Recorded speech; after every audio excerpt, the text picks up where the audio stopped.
What is down, everybody? Is your main course, Little Pancake. Welcome back to another video. Today we are learning about an island that has an interesting history and a rocky looking future. As you can see, new headphones, not the no longer being held together by the bottom half of a pencil sharpener. So that's cool. I can actually hear things now without my computer on max volume, which is pretty wild. But yeah, today learning about Gough Island. Gough Island. It is a island in the South Atlantic, kind of like halfway between Argentina and South Africa.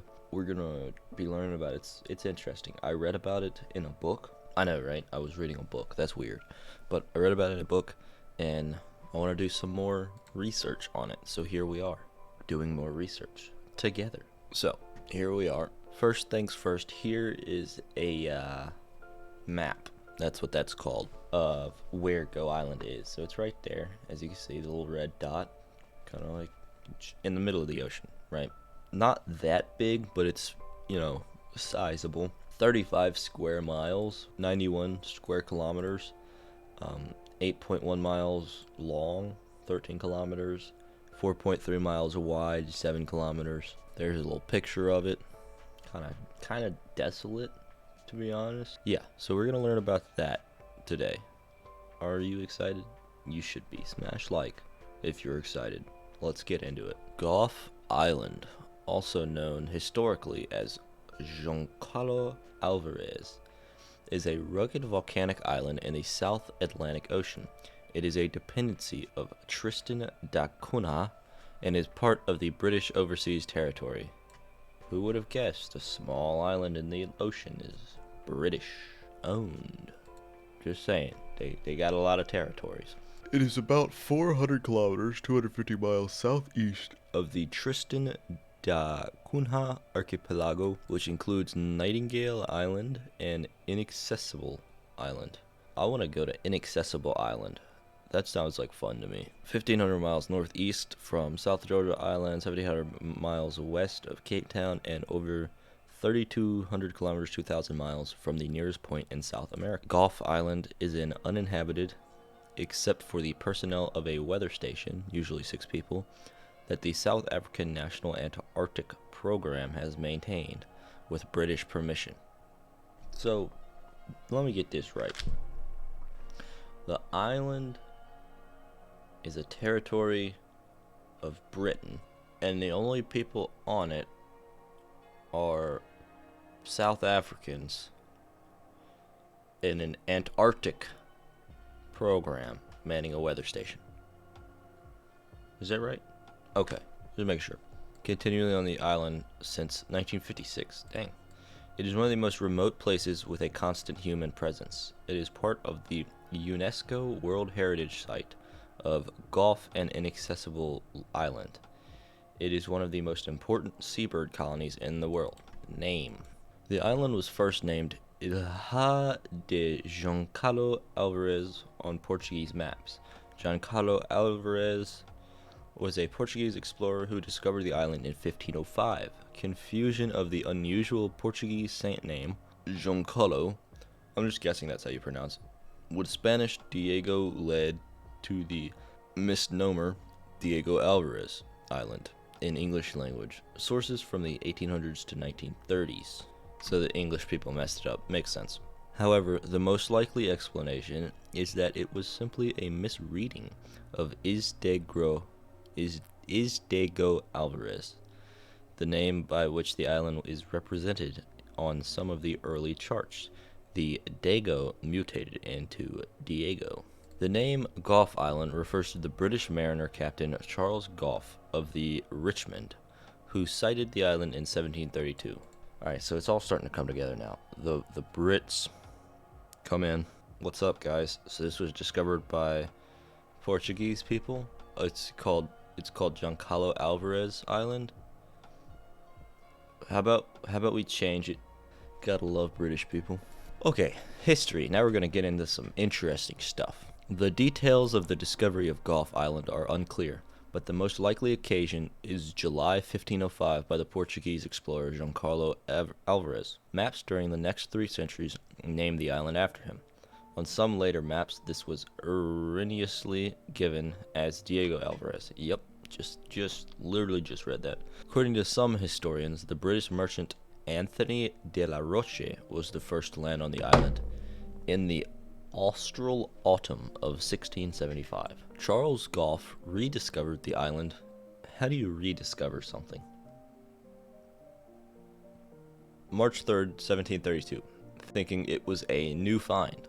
It has been named Giancarlo Alvarez since 1505 after the captain of Vasco da Gama's flagship on his epic voyage to the east, and under this name it was marked with reasonable accuracy on the charts of the South Atlantic during the following 230 or so years.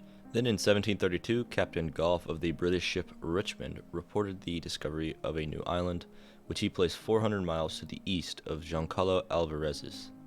So they thought it was a different island. Okay, that makes more sense. 50 years later, cartographers realized that the 2 islands were the same, and despite the priority of the Portuguese discovery and the greater accuracy of the position given by them, Gough's Island was the name adopted. That's pretty messed up. In the early 19th century, sealers sometimes briefly inhabited the island. The earliest known example of a sealing gang from the U.S. ship Rambler, Captain Joseph Bowditch, which remained on the island in the 1804 to 1805 season. The sealing era lasted from 1804 to 1910, during which 34 vessels are known to have visited the island, one of which was lost offshore. They went down to Davy Jones's locker. I bet. Yep. I've seen SpongeBob. The Scottish National Antarctic Expedition on the Scotia made the first visit to the island by a scientific party on the 21st of April 1904, when William Spears Bruce and others collected specimens. The Shackleton Rowett Expedition also stopped at the island in 1922. There was a brief period of human occupation for 2 years from 1936 to 1938, when farming was done to hunt for birds, their eggs, and to extract driftwood, guano, and apples. Apples? Did they not have enough apples on the mainland? Like, it's kind of rude. Gough Island was formally claimed in 1938 for the United Kingdom during a visit by HMS Milford of the Royal Navy. In 1995, the island was inscribed as a UNESCO World Heritage Site. In 2004, the site was extended to include an accessible island, and the marine zone of Gough Island was extended from 3 to 12 miles. The site was renamed Gough and Inaccessible Islands. The selection criteria for the site do not include its geomorphic interests. As it happens, Gough and Inaccessible Islands are included in a possible serial transboundary nomination for the Mid-Atlantic Ridge, which would include other volcanic sites in the Atlantic. Interesting. Gough Island is the only land outside South America from which the solar eclipse of 12 September 2034, excluding partial phases, will be visible. The center of the path of totality crosses over the island. Geography and geology. One of the most remote islands in the world, Gough Island is in the South Atlantic Ocean. While the central part of the island is a plateau, the western part has a highland with the peaks and cliffs rising over 350 meters. Gough Island is roughly rectangular with a length of 13 kilometers, 8.1 miles, and width of 7 kilometers, 4.3 miles. It has an area of 35 square miles and rises to a highest point over 900 meters, 3,000 feet above sea level. Glens cut deep into the inland mountains from the northern and eastern side. Geological formations on the island are of volcanic origin. Okay, so it's a volcanic island, which makes sense. Topographic features include its highest peak, Edinburgh Peak, 2,986 feet, as well as Hag's Tooth, Mount Rowett, Sea Elephant Bay, Quest Bay, and Hawkins Bay. I want to go to Sea Elephant Bay. How do I get there? Surrounding Gough are small satellite islands and rocks, such as Southwest Island, Saddle Island, Tristiana Rock, Isolde Rock, Round Island, Cone Island, Lot's Wife, Church Rock, Penguin Island, and the Admirals. The average temperature is 54 degrees Fahrenheit, 12 degrees Celsius, while the average rainfall is 3,000 millimeters, 120 inches. Snow falls in the highlands in winter. Climate. According to the Köppen system, Gough Island features an oceanic climate. Gough Island's high temperatures are between 11 degrees Celsius, 52 degrees Fahrenheit, and 17 degrees Celsius, 63 degrees Fahrenheit, during the day year-round. Due to its isolated position far out in the Atlantic Ocean, as a result, summers are seldom hot. The Atlantic is much cooler in the southern hemisphere than in the northern, but frosts are still very rare. Precipitation is high throughout the year, and sunshine hours are few. Snow falls on the inland peaks, but is unlikely at low altitudes. Alright, and then we got this cool chart, climate data. See, I love charts and graphs and things of that nature. So it looks like summertime is what wintertime is for me. Like January is the highest recorded temperature. 63 degrees is the average high in January. The lowest it's ever gotten is only 27 degrees. That's not even that cold. It seems like a very constant island. I mean, look at this. The average high for July is 52. The average low is 43. I mean, that's pretty close, you know? Quite a bit of precipitation, actually. Like, I would say this is a lot of precipitation, not participation. Cool. Okay, fauna and flora. Now this is where it actually is going to get interesting, and this is kind of what I'm most interested in, is the biology of this island. That's what it was talking about in the book that I read. If it doesn't come up in here, I'll talk about at the end of the video of kind of what it was talking about, but I'm hoping that it should come up in here, because it's a pretty big part of the island. Gough and Inaccessible Island are a protected wildlife reserve, which has been designated a World Heritage Site. It has been described as one of the least disrupted ecosystems of its kind, and one of the best shelters for nesting seabirds in the Atlantic. In particular, it is host to almost the entire world population of the Tristan albatross and the Atlantic petrel. The island is also home to the almost flightless Gough moran and the critically endangered Gough bunting. So, a lot of very rare birds. Some cool looking birds too. Look at that little dude.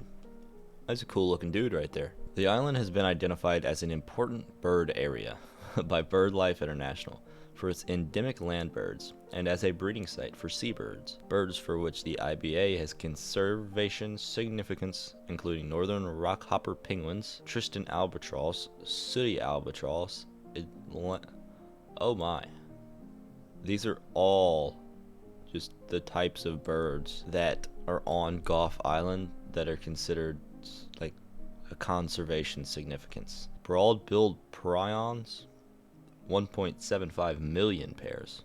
Alright, they seem to have it under control. And then the Antarctic terns, 500 pairs. Whoa, that's dangerous. You're getting down to the danger zone right there. Southern skuas also only 500 pairs. Shoot, those two might go extinct in our lives. It's wild. Alright, mammals. The island has a large breeding population of sub-Antarctic fur seals. Aw, that's cool. And some southern right whales still migrate around the island.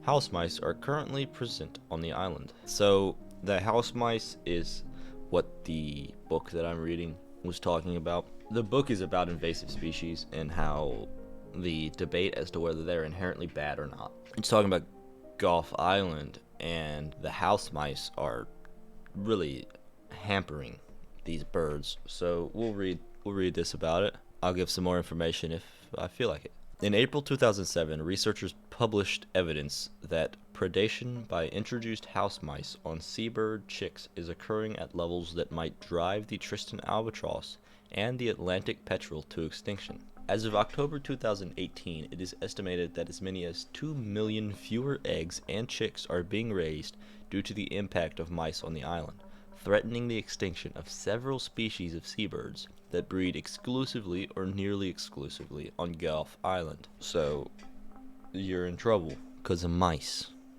All mouses. That gum Stuart Little is tearing it up. The Royal Security for the Protection of Birds, awarded €62,000 by the UK government Overseas Territories Environment Program to fund additional research on the Gough Island mice and a feasibility study of how best to deal with them.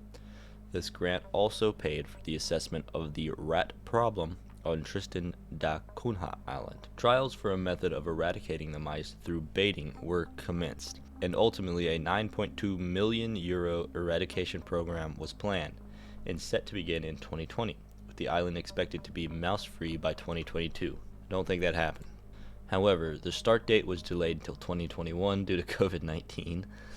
The program used helicopters to drop cereal pellets containing a rodenticide, Broadifecal. Gough has also been identified as the third most important island in the world out of 107 islands to be targeted for the removal of non-native invasive mammals to save threatened species from extinction and make major progress towards achieving global conservation targets. The proposed cull was criticized by the Director of Animal Aid, stating, "We don't feel we have the right to choose some animals over others. We don't agree with any culling or so-called conservation purposes. The conservation priority should be making sure wild species are protected, but allowing nature to do its thing." I'm going to comment on that after this last paragraph. As of December 2021, the head of the project to cull the population of mice considers this to have been a failure, since a living mouse was spotted after the completion of the project, which implied that there are other mice still alive on Gough. Nevertheless, the RSPB are planning a future restoration attempt by applying rodenticide bait after doing some research to improve this operation. This guy, the Director of Animal Aid, said this, and I have to honestly agree with it. So the mice are invasive. They have grown, according to the book I'm reading, they've grown like twice the size of regular mice. They're an issue. They're killing birds, yada you. But if you really think about it, that's kind of how nature works. The strong survive and the weak die, you know? It's very harsh. It's very mean in ways, you know? Like, it's not pretty. You know, you don't want to think of it that way, but that's the way it is. Throughout all of history, if a group of mice hitched onto a piece of driftwood and floated to the island 10 million years ago, this would be happening, and the birds don't really have a chance unless they evolve and adapt. Not really evolve, but more adapt would be the right word there. I feel like you're not going to kill all the rats without endangering the birds. I mean, you start dropping pesticide or rodenticides and dropping chemicals on the island. I mean, there's no telling what you might drop that has some kind of odd, rare effect on one of the birds, and you end up driving them to extinction, and they have no chance of survival. I'm kind of more on the let nature do its thing. Let me know what you think in the comments, because it is a tough question. I don't know what the right answer is. I can understand both sides for sure, and both sides have very valid points. I think it's a cool question, though. Weather station. A weather station has been operating in Gough Island since 1956. It is operated as part of the network of the South American Weather Service. Because cold fronts approach South America from the southwest, the Gough station is particularly important in forecasting winter weather.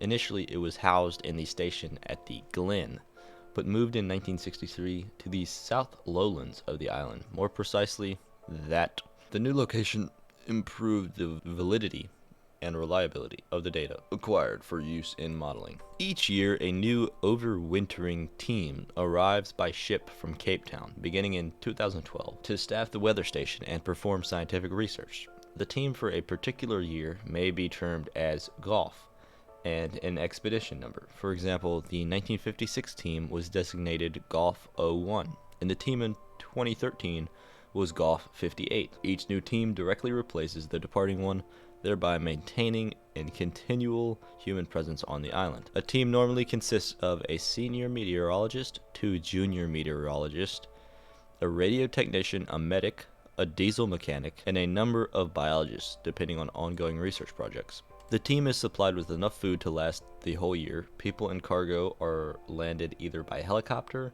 from a helideck-equipped supply ship or by a fixed crane atop a cliff near the station, a place aptly called Crane Point. On February 11th, 2014, a member of the research team choked to death on the island, and his body was taken back to South Africa. Dang. That's unfortunate. So that's the Wikipedia page. Let's look at a few pictures. A little aerial view of it. It's pretty big, you know? And think of just all the mice that are in there, you know? Just causing carnage. There's a dude looking at a bird. So I think birds are like the main thing of Gough Island. Is like, check out these birds, bruh. Oh, here's some mice. I think they're just having a play date, would be my guess. I think they're just kind of hanging out, having a play date. They probably playing, maybe they're playing tag or something. That would be my guess. It's a shame that humans found it, to be completely honest with you. And ladies and gentlemen, that is Gough Island. I hope you enjoyed this video. I find it very interesting. The invasive species question is very, it's not really thought about that much. Most people think, you know, invasive species bad. Well, get them out. But it's not as black and white as that. It's not as simple as you bad, get out. So there's a lot to think about, a lot to consider, and it's an interesting conundrum. Cool history, cool geography, a lot of very cool birds live on the island. So I hope you enjoyed this. Smash like if you did, subscribe if you haven't already, and have an absolutely wonderful rest of your day, everybody. Make someone else's day better if you can, and I will see all of y'all later.